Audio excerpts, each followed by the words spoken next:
علامات کبریٰ کا ذکر، بڑی علامتیں جو کہ بالکل خرق عادت کے انداز میں ہوگی، جن کا معاملہ جو ہے وہ آپ کے ناپ تول میں نہیں آ سکتا، آپ کی کیمسٹری فزکس اس کا جو ہے وہ نہیں کر سکتی، ادراک ہوگا یہ قیامت کی۔ ان میں نمبر ایک کیا ہے؟ ایک بہت بڑا دھواں آئے گا، پوری دنیا کو لپیٹے گا۔ نمبر دو، دجال کا ظہور ہوگا، جو اپنی خدائی کا دعویٰ لے کر آئے گا اور بنوائے گا۔ اس کے ہاتھ میں ہو جائیں گے، قبضے میں ہو جائیں گے سارے ذرائع پیداوار کے۔ اس کی طرف بھی پہلا قدم اٹھ چکا ہو، ٹرپس کے نام سے معاہدہ ہو چکا ہے۔ کوئی ملک اپنا بیج پیدا نہیں کر سکتا ہو، یہ بیج ہم نے ڈیولپ کیے ہیں۔ ان کے ڈیولپمنٹ سے پہلے تم ایک ایکڑ سے کتنی گندم لیتے تھے، آج کتنی لے رہے ہو؟ کس بنا پر؟ جینیٹکس کا جو کام ہم نے کیا ہے اس کی بنا پر ہو رہا۔ ہاں تو ہمارا حق ہے، اس کی رائلٹی ہمارے پاس آنی چاہیے۔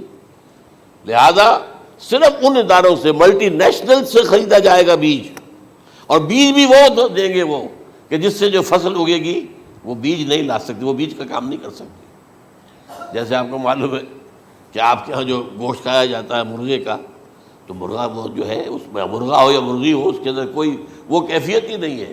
ان کے انڈے جو ہے ان سے آپ بچے حاصل نہیں کر سکتے، ہے تو انڈا، دیکھنے کو تو انڈا ہے، لیکن وہ بنڈا جو ہے اس سے بچہ تو نہیں حاصل کر سکتے۔ ایسے ہی وہ گندم کا بیج دیں گے، نظر آئے گی گندم، لیکن اس کے اندر وہ صلاحیت نہیں ہے کہ اس سے جو فصل اگے گی اس کا نتیجہ جو ہے وہ بھی آپ لے سکیں۔ یہ ہونا ہے، اللہ جانے، قدم اٹھ رہے ہیں ادھر۔ پھر یہ ہے کہ دابۃ الارض، زمین سے ایک حیوان نمودار ہوگا، زمین شق ہوگی۔ ابھی میں کہہ رہا ہوں خرق عادت ہے، یہ چیزیں وہ نہیں ہیں جو ہماری کسی حساب کتاب میں جو باتیں پہلے آئی ہیں وہ تو حساب کتاب میں آ رہی ہیں، ساری سمجھ میں آ رہی ہیں، ساری چیزیں مشاہدہ ان کا ہو رہا ہے۔ لیکن یہ ہے کہ دابۃ الارض، یہ کہتے ہیں کہ کوہ صفا، اس میں تو نہیں ہے حدیث میں، کوہ صفا پھٹے گا اور اس میں سے ایک حیوان دابہ وہ ظاہر ہوگا، تو اسی لیے فرمایا ہے وَإِذَا وَقَعَ الْقَوْلُ عَلَيْهِمْ أَخْرَجْنَا لَهُمْ دَابَّةً مِّنَ الْأَرْضِ تُكَلِّمُهُمْ، تو ہم اندر سے پیٹ کے چیر کر زمین کے پیٹ کو ایک حیوان کو برآمد کریں گے جو انسانوں سے بات کرے گا، گفتگو کرے گا۔ نمبر 4، طلوع الشمس من المغرب، یہ بھی خرق عادت۔ سورج تو طلوع ہوتا ہے مشرق سے، غروب ہوتا ہے مغرب میں، لیکن اس وقت معاملہ الٹا ہو جائے گا۔ یعنی جو کائنات کے اندر جو گڑبڑ ہوگی کچھ سمجھ میں بات آتی ہے کہ یہ معاملہ جو ہے یہ تو اس پورے سولر سسٹم کو اگر بدل دیتے ہیں تو مشرق مغرب ہو جانا، مغرب مشرق ہو جانا، یہ سمجھ میں آنے والی بات ہے۔ اس کے بعد ہے عیسیٰ ابن مریم کا نزول، جس کے بارے میں آج میں نے گفتگو کی ہے تفصیل سے۔ یہ نزول ہونا ہے، یہ علامات قیامت میں سے حضور نے بیان فرمایا ہے، اور قرآن مجید کی جو اصطلاحات ہیں اس کے حوالے سے میں نص قطعی جو ہے وہ میں آپ کے سامنے رکھ چکا ہوں۔ پھر یاجوج ماجوج کا ایک معاملہ ہے، یہ میں ابھی اس وقت زیادہ اس پر بات نہیں کر سکتا۔ حضرت عیسیٰ علیہ السلام کے نزول کے بعد دو کام ہوں گے، یہودیوں کا قلع قمع ختم، تمام یہود، ایک کام تو یہ ہونا ہے، اور نمبر 2 عیسائیت کا ختم ہو جانا۔ عیسائیت کی نفی کر دیں گے، بھائی میں تم مجھے خدا کا بیٹا بنائے بیٹھے ہو، میں تم خدا کا بیٹا نہیں ہوں، میں تو اس کا بندہ ہوں، رسول ہوں، میں نے تم سے کب کہا تھا کہ مجھے خدا کا بیٹا بناؤ۔ نمبر 2 یہ کہ وہ خنزیر کو قتل کر دیں گے، یعنی یہ تم نے خنزیر کب سے کھانا شروع کر دیا؟ میں تو تم کو نکاح اجازت دے کر گیا تھا، یہ تو شریعت موسوی میں حرام تھا، اور میں کہہ کر گیا تھا کہ یہی شریعت تم پر لاگو رہے گی، ہاؤ کم تم نے کیسے یہ؟ آج بھی بہت سے رومن کیتھولکس جو ہے وہ سور نہیں کھاتے، وہ اس میں ہے ان کے اندر کچھ نہ کچھ بعض جو ہے جو حضرت عیسیٰ کی تعلیمات کا کچھ اثر ان کے ہاں ہے۔ میں تو ایک مرتبہ، یہ 1971 کی بات ہے، 4-5 دن کے لیے برسلز میں رکا تھا، اس لیے کہ وہاں مجھے ایک صاحب نے خط لکھا تھا کہ وہاں ایک نوجوان ہے، ابھی اس میں ایمان لایا ہے، اور اس کے کچھ مسائل ہیں، ہم کوشش کر رہے ہیں ان کے مسائل حل کریں، آپ بھی جا رہے ہیں۔ میں انگلینڈ جا رہا تھا تو واپسی پر آپ ان کے یہاں چند دن ٹھہرے، میں حیران ہوا۔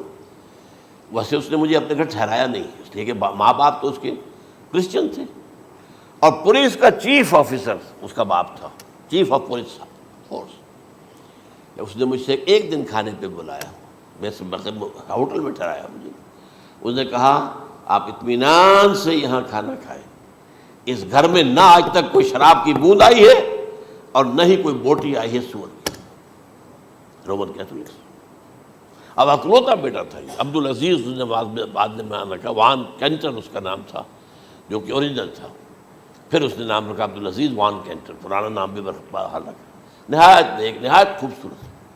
28 سال کی عمر تھی اور اس وقت میں نے دیکھا تھا کہ اس کی فقہی معلومات جو ہے میری معلومات سے 10 گنا زیادہ. اس کی وجہ کیا ہے؟ وہ گیا تھا موراکو میں ایز اے ٹیچر ملازمت کرنے، پیسہ کمانے. وہاں وہ مسلمانوں سے اس کا ہوا رفت ضبط ہوا، اسلام کی تعلیمات سامنے آئی، اسلام لے آیا. اب اکلوتا بیٹا ہے اور ماں باپ جو ہے کرسچن کیتھولکس. جب وہاں سے واپس آیا تو پھر کہتے ہیں کہ ہمارے درمیان ایک معاہدہ ہے، وی آر لیونگ ٹوگیدر، لیکن یہ معاہدہ ہے ہم مذہب پہ بات نہیں کریں گے، بس باقی جو بھی ہے وہ ساتھ رہ رہے ہیں. لیکن میں حیران ہوا، مجھے معلوم نہیں تھا.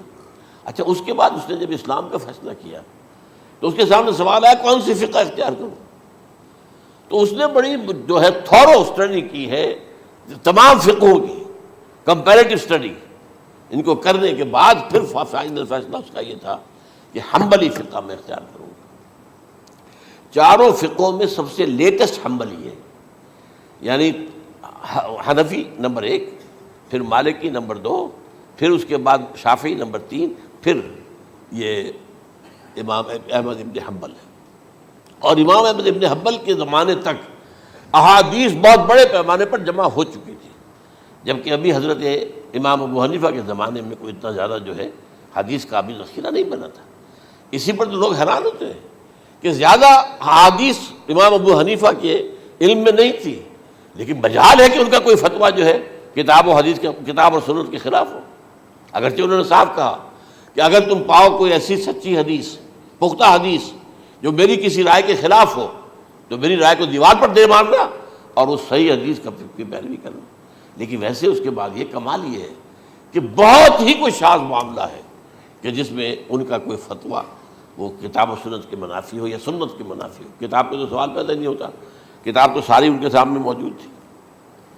اس کے بعد یہ ہے کہ یاجوج ماجوج، اصل میں بتا رہا تھا آپ کو کہ جب عیسائیت بھی ختم ہو گئی، یہود ویسے ختم ہو گئے، استیصال ہو گیا، جڑ کٹ گئی.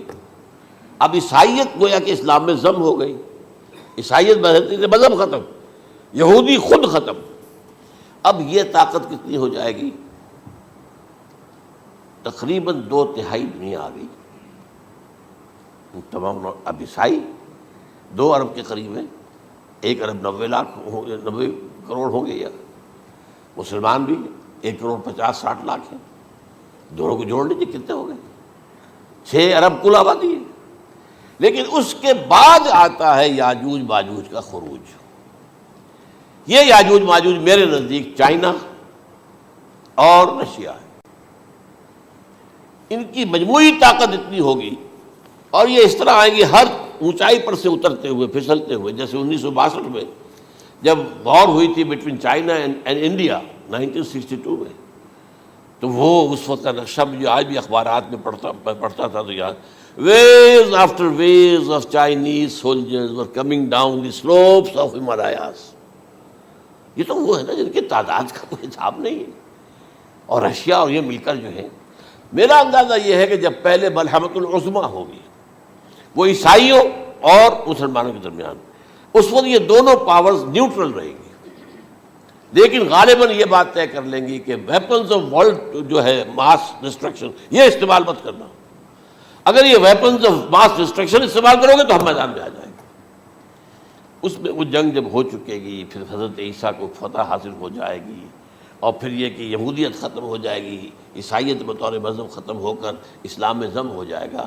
پھر وہ 40 برس کا عہد حکومت ہے حضرت عیسیٰ علیہ السلام. لیکن جب یہ فتح ہو جائے گی ان پر، اب یاجوج ماجوج آئیں گے اور اتنی تعداد میں آئیں گے کہ بحیرہ طبریہ جو ہے اس کا سارا پانی پی جائیں گے. یہ تو اگر آپ کو کبھی اندازہ ہو یا کوئی آپ جانیں ان لوگوں کو جو ان چینیوں سے واقف ہیں، وہ کہتے ہیں زمین پر ہلتی ہوئی کوئی چیزوں سے وہ چھوڑی چھوڑ کے کھا جائیں گے. جہاں وہ جاتے ہیں ایز اے لیبرر، وہاں کے جو سارے کتے ہیں ختم، ساری بلیاں ختم، ہر شے، وہ جو سانپ کھاتے ہیں، ہر چیز کھاتے ہیں. اور یہ تمام ایسٹرن کنٹریز کے اندر ہوتا ہے. بڑی ڈیلیشیس ڈشز ہیں یہ، سانپ وغیرہ وغیرہ. اور یہ جس طرح کھا جائے، پانی پی جائے، ایک قطرہ نہیں رہے گا اس پر. تو پھر جو ہے اللہ تعالیٰ اس وقت جو ہے اس میں ایک ایسی بیماری پیدا کرے گا یہ سب مر جائے. یہ معجزے سے ہوگا.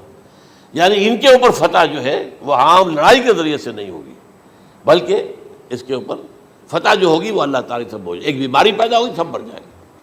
اور اس کے بعد اللہ تعالیٰ ایسے پرندے بھیجے گا بڑی لمبی لمبی گردنوں والے، وہ ان سب کو کھا جائیں گے. جیسے ہمارے ہاں گدھ ہوتے ہیں وہ ان کو صاف کر دیں گے. ورنہ تو یہ ہے کہ پوری دنیا کے اندر جو بدبو اور جو پیدا ہوتا معاملہ اس سے، تو اس نوع انسانی کی بقا ممکن نہیں تھی. ان کے خاتمے کے بعد پھر یہ ہوگا کہ حکومت اسلامی جو ہے پوری دنیا میں حضرت مسیح علیہ السلام کی ہوگی.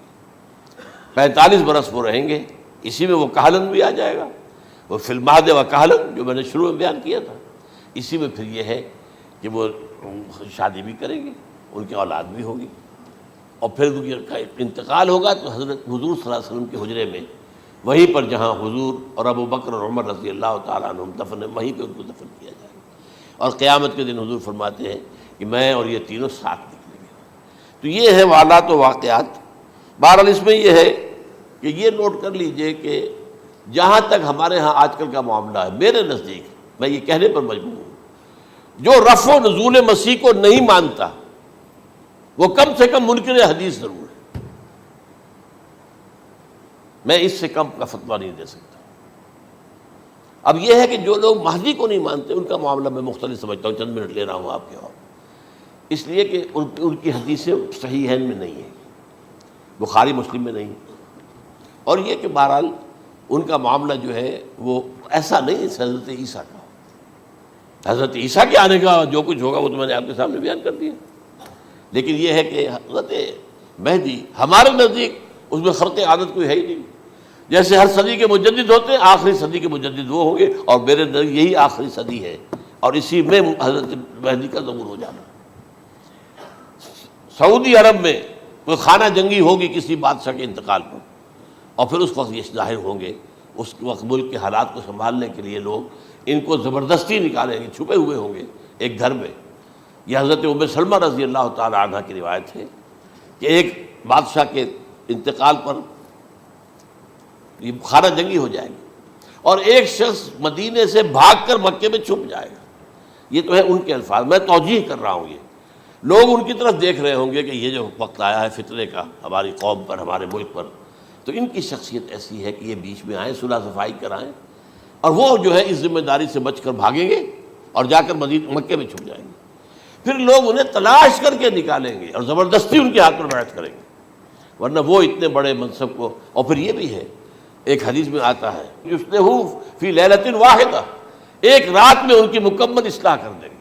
یعنی اگر کوئی تھوڑا بہت نقص اور عیب کوئی ہوا بھی، کوئی کمی کوتاہی ہوئی بھی، تو اللہ تعالیٰ ایک رات میں اصلاح کروا دیں گے. لیکن ہمارے نزدیک اس کے اندر کوئی خرق عادت ہے ہی نہیں. البتہ جو کہتے ہیں اہل تشیع، وہ خرق عادت ہے کہ ان کے 12ویں امام جو ہے وہ بچپن ہی کے اندر اس خوف سے کہ جو بنو عباس بادشاہ ہیں وہ ان کو قتل کر دیں گے، تو وہ ایک غار میں چھپا دیے گئے.